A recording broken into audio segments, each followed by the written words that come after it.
Overtake பண்ணி போறான். இதோ வர இருடா. ஏஹே சைடு போட்டல.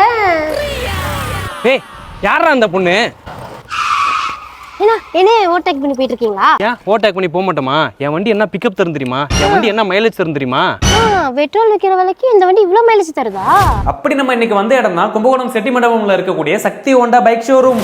என்ன ஹரி ப்ரோ சொல்றீங்க, பெட்ரோல் விற்கிற விலைக்கு மைலேஜ்லாம்? அட ஆமாங்க, உங்களுக்கு அதிக மைலேஜ் கொடுக்கக்கூடிய பைக் வேணும் அப்படின்னா ஹோண்டா ஷைன் 100 பைக் வாங்கி என்ஜாய் பண்ணுங்க. நீங்க ஒரு பைக் லவரா இருந்தீங்கன்னா உங்களுக்கு ஒரு தரமான அப்டேட் பத்தி சொல்ல போறேன். இந்த வீடியோக்கு மறக்காம லைக் பண்ணிட்டு நியூ பைக் வாங்க நினைச்சிட்டு உங்க ஃப்ரெண்ட்ஸ் இந்த வீடியோ ஷேர் பண்ணிவிட்டு ஹரி டெக்ஸை ஃபாலோ பண்ணிக்கோங்க. உங்களுக்கு லைட் வெயிட்ல ஸ்கூட்டர் வேணுமா? இருக்கவே இருக்கு ஹோண்டா டியோ ஸ்கூட்டர். நீங்க ஒரு காலேஜ் ஸ்டூடெண்டா, பாய் ஆர் கேர்ள், உங்களுக்கு கம்ஃபர்டபுளான ஸ்கூட்டர் வேணுமா? இருக்கவே இருக்கு ஆக்டிவா 110. உங்க ஃபேமிலி அண்ட் ஃப்ரெண்ட்ஸ் மேரேஜ்க்காக மாப்பிள பைக் வாங்கி கொடுக்கணும்னு நினைக்கிறீங்களா? ஹோண்டா யூனிகார்ன் பைக்கை ஜாலியா வாங்கி கொடுங்க. சக்தி ஹோண்டால நீங்க வாங்குற ஸ்கூட்டருக்கு இவங்களே லோன் ஃபெசிலிட்டி அரேஞ்ச் பண்ணி கொடுக்குறாங்க. ஈஸி பேப்பர் டாக்குமெண்ட்ல உடனே உங்களுக்கு பைக் டெலிவரி கொடுக்குறாங்க. அப்போ இன்னும் ஏன் வெயிட் பண்ணிட்டு இருக்கீங்க? நீங்க நியூ பைக் வாங்குறதுக்கு சக்தி ஹோண்டாவை கான்டாக்ட் பண்ணி பாருங்க. இவங்களை பத்தின கான்டாக்ட் நம்பர் டீடைல்ஸ் டிஸ்பிளேல கொடுத்துருங்க. தேங்க்யூ ஃபார் வாட்சிங். Bye bye.